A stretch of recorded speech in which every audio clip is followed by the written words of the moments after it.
미술이야. 어떤 거? 예. 이거? 대박.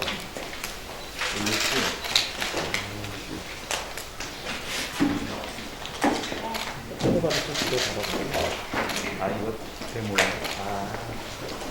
내가 지난주에 갔는데 물건이 없다고 그랬거든. 우리가 여기서 내가 써보니까 어때? 이거? 달라졌어? 가격은 그렇게 비싸? 가격대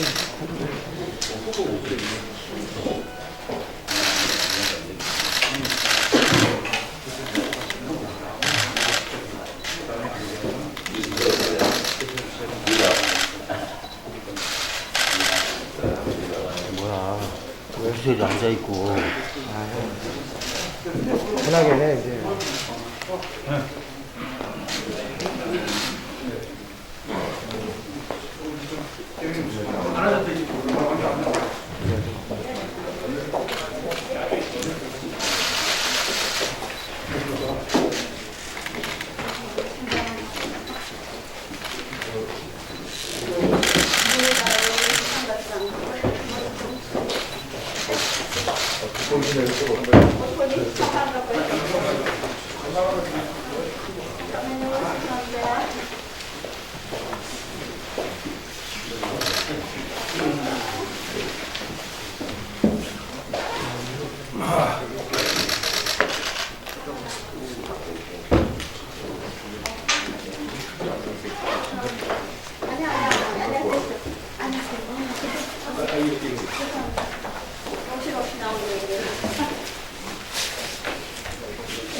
네, 서건이 되었으므로 지금부터 제14차 최고위원회의를 시작하겠습니다.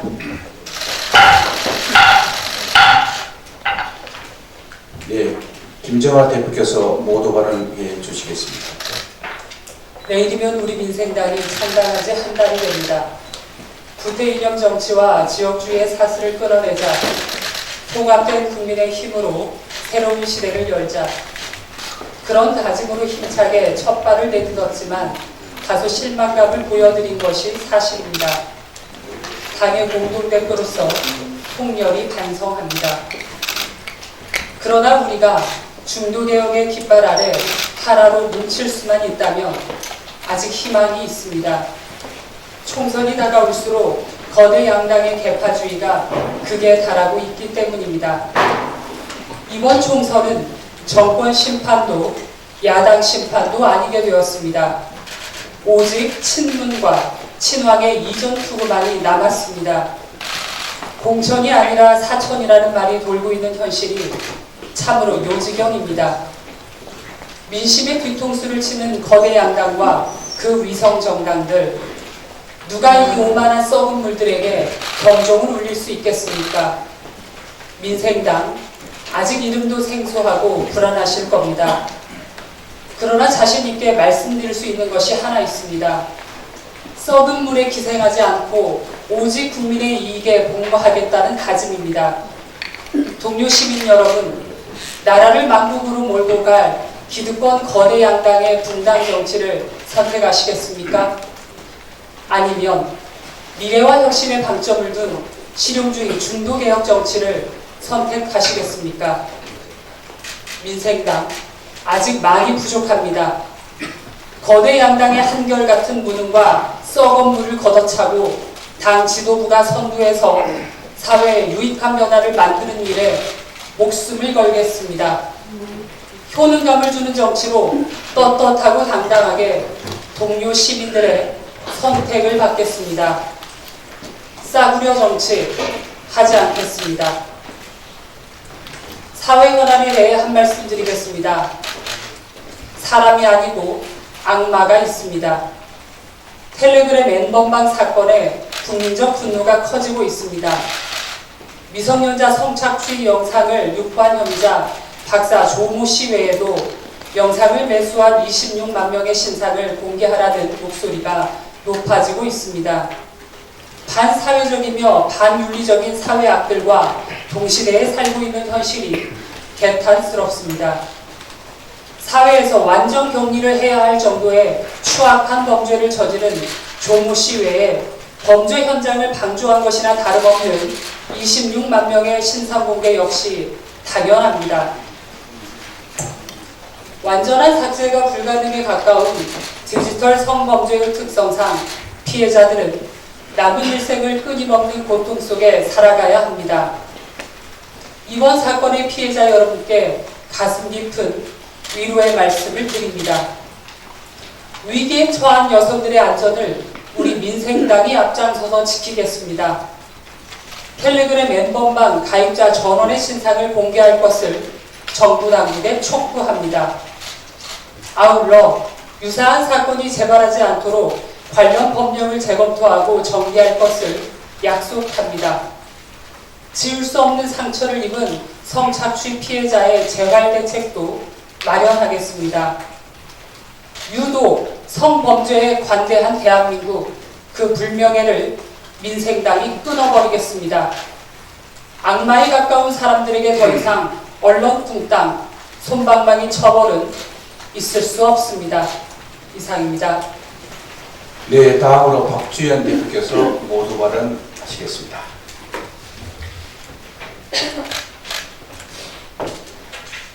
민생당은 국민의당이 바른정당과의 통합을 계기로 민주평화당, 대한신당, 바른미래당으로 나뉘어져 있다가 유승민, 안철수 전 대표들의 탈당 이후 민생 문제 해결을 중심 목표로 다시 합해서 신설합당한 새로운 정당입니다. 세 당은 서로 다른 부분도 있었지만 선거제를 개혁해서 적대적 공존의 양당 제도가 아닌 국민을 향해 정책 경쟁을 하는 다당제를 정착시키겠다는 목표에 있어서는 정확하게 일치했습니다. 정의당을 제외하고는 선거제 개혁을 주도했던 세력들이 함께 뭉친 정당입니다. 또한 세 당은 우리의 정치 구조가 단 하나의 권력 중심인 대통령을 향해서 서로를 끌어내리는 전쟁을 하는 것에서 벗어나서 공존과 합의의 정치 문화로 국민을 향한 정책 경쟁을 하는 분권형 대통령제를 추진한다는 점에서도 같은 목표를 가지고 있습니다. 승자 독식의 전쟁 중에는 국민을 위한 정책 경쟁은 일어나지 않습니다. 민생당이 거대 양당과 다르고 또 국민의당 등 1인 정당과 다른 것은 제왕적 대통령제가 아닌 분권형 대통령제를 강력하게 추진하고 있다는 점입니다. 1인에 의존하는 얼굴 중심 정치를 끝내고 대통령 후보를 중심으로 한탕을 꿈꾸는 정치를 끝장내고 민생의 어려움을 해결하는 데 집중하는 정치를 시작하려는 정당이라는 점입니다.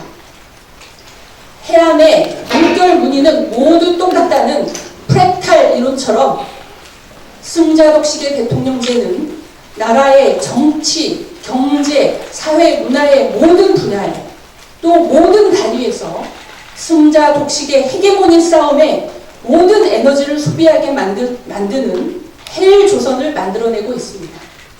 이제는 승자독식의 정치, 승자독식의 경제, 승자독식의 사회를 끝내야 합니다.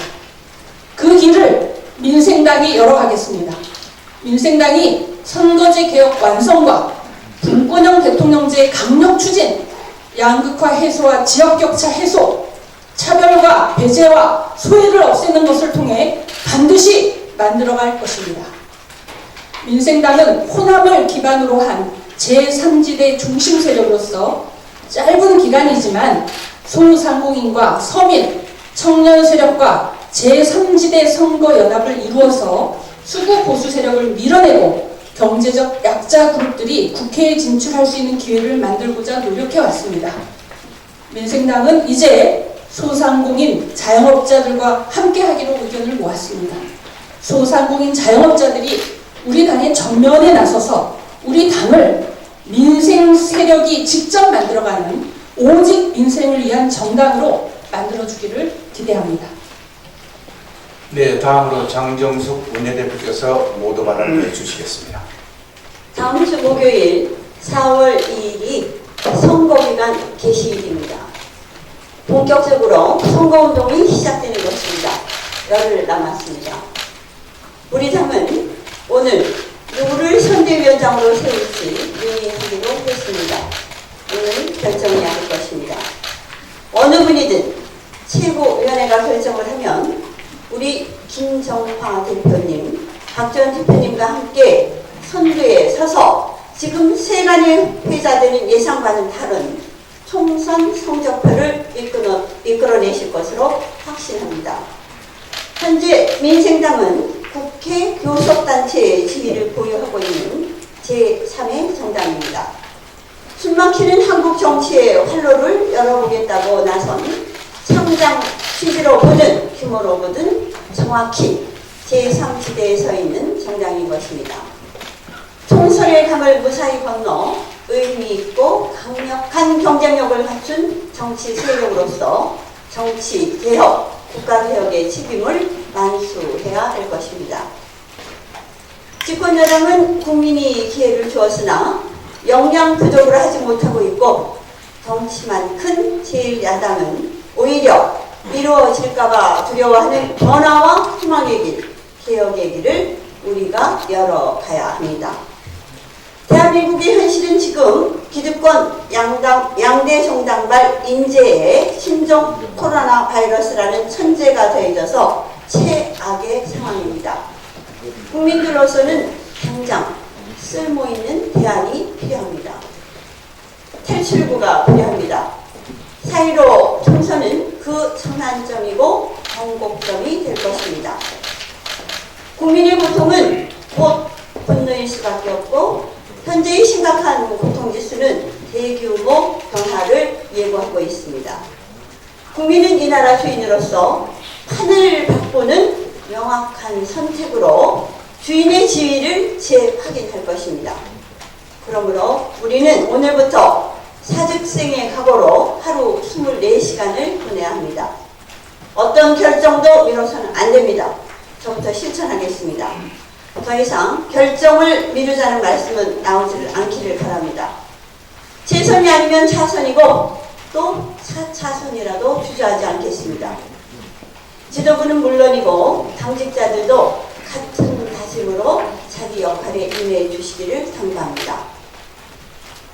현장에서 뛰고 있는 후보들이 중앙당이야말로 치열한 전쟁터구나라고 평가할 수 있도록 긴장의 끈을 늦추지 말고 최선을 다합시다. 이번 총선을 통해서 오로지 민생을 살리기 위해 반드시 필요한 세력화를 이루어서 우여곡절 끝에 민생당의 이름으로 다시 모인 선택의 의미를 우리 스스로 확인합시다. 이상입니다. 네, 다음으로 안병원 공천관리위원장께서 인사 말씀해 주시겠습니다.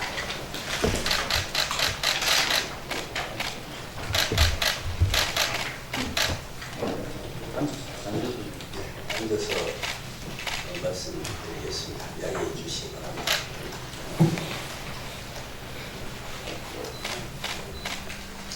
저는 중앙당의 부름을 받아서 공천관리위원장의 소임을 갖게 된 안병원입니다. 우리 당의 최고 지도부인 대표님, 또 당의 실무 당직을 수행하고 계시는 동지 여러분, 감사합니다. 우리는 지금 절체절명의 위기에 놓여 있다고 봅니다. 우리 당이 3당 합당을 해서 새로이 출범을 할 때에는 지지도가 6.7%에 이르는 큰 희망을 우리에게 보여주었습니다. 그런데 현재 어떻습니까? 입으로 말하기조차 어려운 정도로 시인이 부끄러운 이런 입장이 되어 있습니다. 원내 제3당으로서 교섭단체가 되어 있는 정당으로서 우리 지지율이 이렇게 낮아진 것은 무엇보다도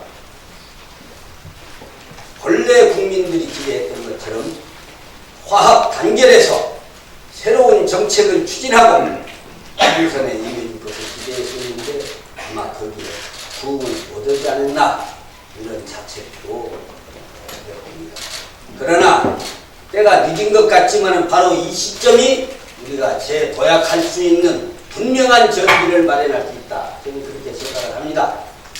그래서 제가 비록 여러 가지로 부족하지만 이 공천 과정에서 우리의 당이 면모가 일신되고 새롭게 나간다.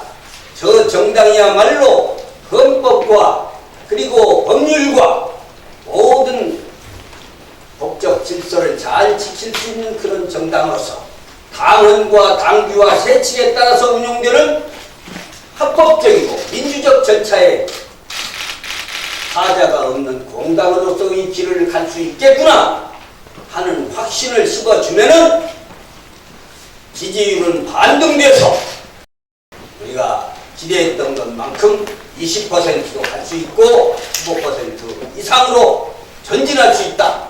저는 그런 확신을 가지고 있습니다. 그래서 공천 관리는 엄격하고 그러면서도 신중하고 너무나도 늦었기 때문에 신속하고 적정하게 이루어져야 된다고 생각합니다. 저희는 당헌 당규에 따라서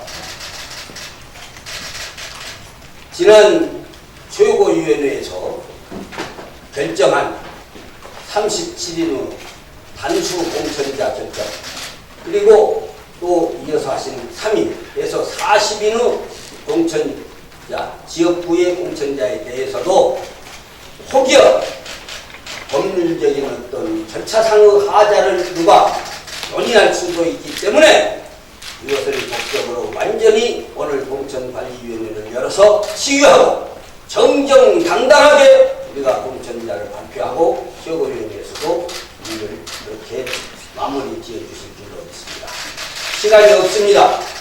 비례대표 위원들에 대해서 한간에 풍설로 공천관리위원회가 구성되기도 전에 이런저런 말씀이 언론에도 노정되고 그래서 당의 면모가 매우 위태롭게 실추되는 명예가 실추되는 이런 일들이 있었습니다만은 공천관리위원회는 공평하고 정당하고 신속하고 정확하게 공천을 해서 우리 당이 나아갈 바의 길을 인적 쇄신을 통해서 밝히고 이래서 우리가 집권 세력으로서의 그러한 역량을 대의에 과시하고 또 국민들께 설득을 할 수 있는 그러한 길을 모색해보겠다 하는 것을 감히 말씀드립니다.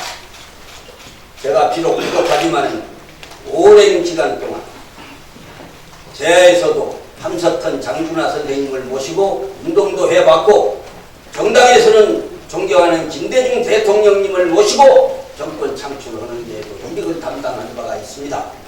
이 자리에는 우리가 신민당 때부터 풍찬 노숙하다시피 하면서 당을 지켜온 실무 당직자 여러분들이 계십니다. 여기 두 분, 우리 조직부총장, 또 우리 양 부총장, 또 앞에 계시는 여러분들이 계십니다. 우리 지금 부총장님 계십니다.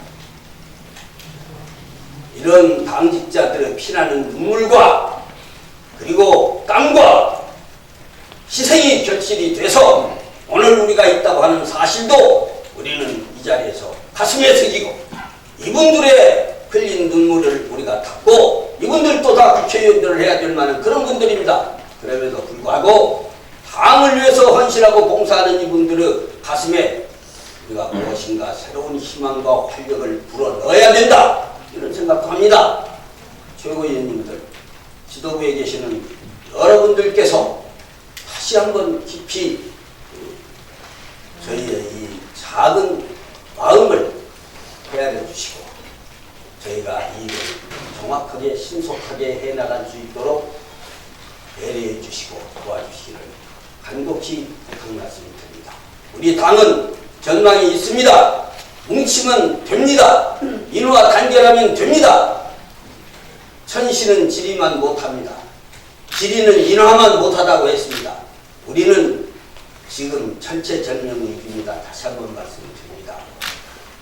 무경 7서에 보면은 공통으로 나오는 말이 함지사지 이후에 생이고 치지망지 이후에 존이라고 했습니다.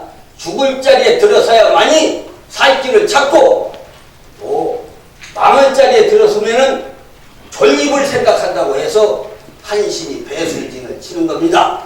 우리는 배수진을 치고 이 시각 이후에 앞만 보고 맥진하는 그러한 우리 당의 면모가 일신되어야 된다고 생각하고 공천관리위원회는 그를 위해서 하나로 밀로 썩어져가는 밀이 되겠다. 그래서 100배의 결실을 가져오는 그런 새 역사를 한번 만드는데 작은 힘이지만 되겠다 하는 말씀을 드리면서 이 자리에 계시는 모든 분들의 정문에 큰 햇빛이 비치고 성공이 있기를 간절히 기원하면서 제 말씀을 드리겠습니다. 감사합니다.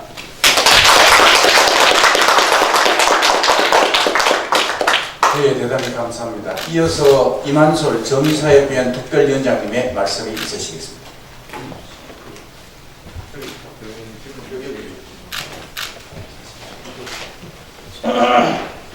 여기서 하세요. 여기서. 안 보이죠? 여기서.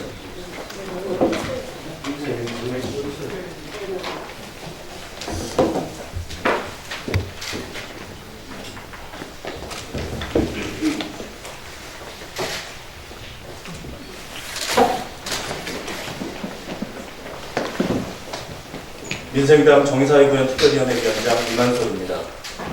저는 12.12 반란과 5.18 학살의 주범 전두환 씨를 단죄하여 대한민국의 아픈 역사를 치유하고자 노력해왔습니다. 그 성과로 첫째, 서대문구 지방세 체납액 1위 전 씨에 대해 2018년 세금 관련 최초로 가택수색을 이끌어내 재산 일부를 압류하도록 하였고, 둘째, 지난해 말 전 씨의 황제 골프 현장을 포착하여 전 씨가 5.18 관련 재판 불출석 사유로 된 알츠하이머가 거짓이고 건강에 아무 이상 없음을 밝혔으며, 셋째, 작년 12.12 당일 전 씨가 정모용, 최세창 등 군사반란의 주역들과 강남 호화식당에서 기념 오찬 벌이는 모습을 공개하여 여전히 반성 없는 쿠데타 세력의 파렴치함을 세상에 드러냈습니다. 오늘 전두환 추적 제4편에 대해 말씀드리겠습니다. 저는 그간 전 씨와 부인 이순자 씨가 고급 식당과 골프장 이용 등 호화 생활에 사용하는 비용의 출처를 추적해왔습니다. 전 씨 부부가 숨겨둔 차명 재산을 현금화하여 사용해왔을 것으로 추정하고 이를 쫓은 끝에 이와 관련한 인물로 서울 연희동 전두환 씨 자택 인근에 거주하는 이모 씨를 특정했습니다. 이모 씨는 자신이 차명 재산 현금 조달책 역할을 오랜 기간 해왔음을 제3자를 통해 신한 바 있는 것으로 전해졌습니다. 그런데 지난 8월 이모 씨가 경기도 모 야산 인근에서 돌연 숨진 채 발견됐습니다. 인적이 드문 외진 곳에서 변사체로 발견됐는데 사망 경위에 석연치 않은 점이 많았습니다. 단순 사고사로 보기 어렵다고 판단하여 가족 등 주변 인물들에 대한 탐문을 이어갔고, 그 과정에서 이모 씨와 금전 갈등 관계에 있는 제3의 인물 제이모 씨의 존재를 파악하게 됐습니다. 제이모 씨는 서울 강남의 수백억 원대 재력가로 알려져 있는데 다양한 경로로 알아본 바 그가 관리하는 재산 중 상당 부분이 불법으로 축적된 전두환 씨 차명 재산일 것으로 추정됩니다. 제이모 씨가 부동산 등 여러 형태로 관리해온 전 씨의 재산을 그간 주기적으로 현금화하여 이모 씨를 통해 전달해왔고, 그 과정에서 일부 재산에 대한 권리를 주장하던 이모 씨가 예기치 못한 죽음을 맞은 것으로 보고 있습니다. 전두환 씨는 현재 1,000억 원이 넘는 추징금과 국세 31억 원, 지방세 10억 원 등을 안 내고 버티고 있습니다. 지난해 제가 골프장에서 대면했을 때 이를 납부할 것을 촉구하자 네가 좀 내주라 라며 조롱하고 비웃는 태도를 보이기도 했습니다. 그런 전 씨의 숨겨진 재산 중 일부가 어떻게 관리되고 조달돼 왔는지 추정할 정황이 드러나고 이를 압류할 실마리가 발견된 것입니다. 검찰의 즉각적인 수사를 요청합니다. 차명재산의 실체와 숨겨진 관리인, 석연치 않은 사망사건까지 관련 정보를 낱낱이 밝혀 위법행위자를 엄벌하고 불법 재산을 환수해야 합니다. 당과 상의하여 사건의 경위와 관련 인물들의 신원 등 파악된 구체적 내용들을 저희 민생당 법률지원단을 통해 관련 기관에 전달하고 수사가 신속히 이루어지도록 적극 협력하겠습니다. 전 씨의 불법 재산을 차명 보유하고 있는 대리인들에게 경고합니다. 최근 헌법재판소가 이른바 전두환 추징법에 대해 합헌 결정을 내린 바 있습니다. 아무리 제3자 명의로 취득하여 보유 중이어도 한 번 전 씨 재산이었으면 즉각 환수하는 것이 헌법에 비추어 정당한 법 집행이라는 취지입니다. 전 씨 재산을 불법 관리하는 대가로 부당 이득을 취해 오던 시간은 이제 끝났습니다. 즉각 관련 기관에 자진 신고하여 더 큰 법적 책임을 피하기 바랍니다. 고령의 전 씨가 사망하면 관리하던 재산이 내 것이 될 거라는 기대도 접기 바랍니다. 저와 민생당이 전 씨 사후에도 추적과 환수가 가능하도록 더욱더 강력한 전두환 추징법을 조속한 시일 내에 기필코 마련할 것입니다. 전두환 씨에게도 경고합니다. 무력으로 찬탈한 권력을 이용해 불법 축적한 재산에 대한 저와 민생당의 추적은 결코 중단되지 않을 것입니다. 지금이라도 미납 추징금과 세금을 납부하고 숨겨둔 재산을 전액 국가에 환원하기 바랍니다. 그리고 국민 앞에 엎드려 사죄하십시오. 그것만이 용서를 구하는 유일한 길입니다. 오늘 말씀드린 차명재산 의혹과 관련해 이후 진행 사항을 계속해서 당과 국민 여러분께 보고드리겠습니다. 아울러 50 골프장의 실체, 전두환 자택의 수상한 비밀 등 전두환 추적 5편과 6편도 민생당의 이름으로 곧 공개할 수 있도록 박차를 가하겠습니다. 이상입니다. 네, 대단히 감사합니다. 수고하셨습니다. 위원장님. 이어서 이인희 최고위원께서 모두 발언해 주시겠습니다. 네, 반갑습니다. 이인희 최고위원입니다. 요즘 비례대표 전문 정당의 후보 결정을 두루사고 국민 여론이 좋지 않습니다. 특히 국민의당이 발표한 비례대표 명단을 보면 새정치를 표방하던 안철수 대표에게 비례대표 도입의 목적과 취지는 온데가 안 되었고 오로지 측근 챙기기라는 구태밭에 없는 것 같아 안타깝습니다. 특히 연동형 비례대표제 도입을 위해 사투를 벌인 손학규 전 대표를 끌어내리기 위해 앞장섰던 인사들이 대거 포함된 것에는 강한 유감을 표합니다.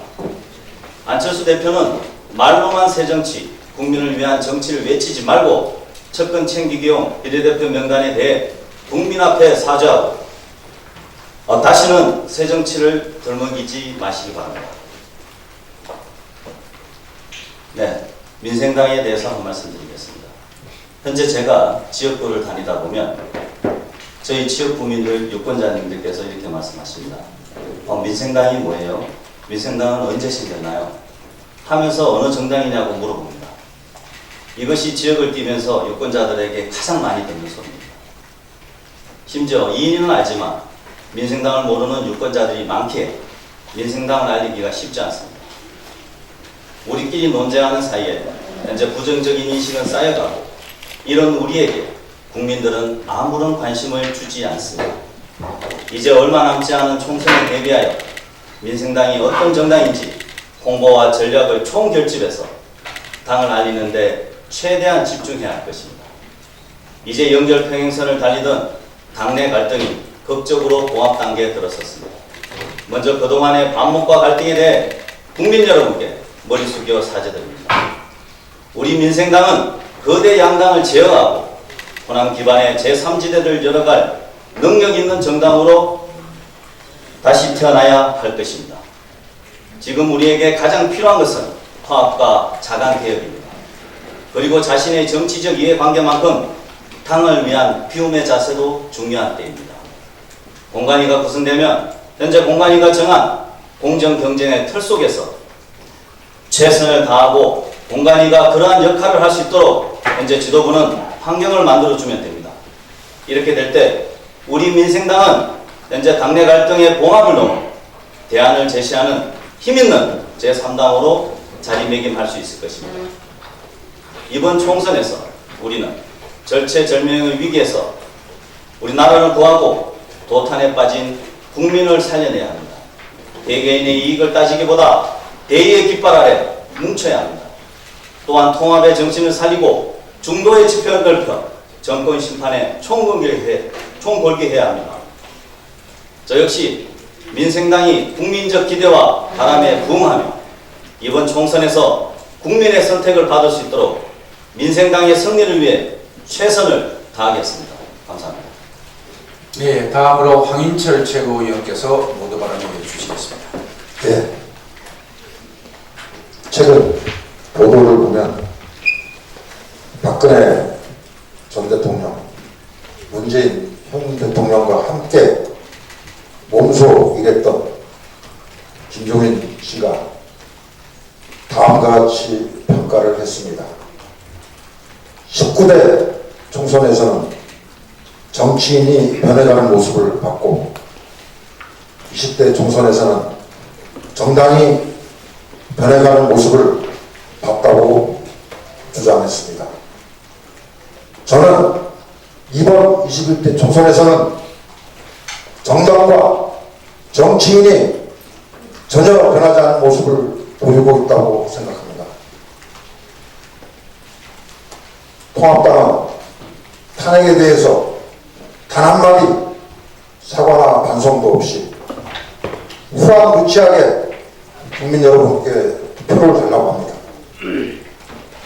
더불어민주당은 비례정당 모습에서 보듯 내로남불 그 자체입니다. 이제 21대 총선에서 기존 양당 그리고 그 당의 정치인들이 보이는 이 후한무치 내로남불을 국민 여러분께서 심판하셔야 합니다.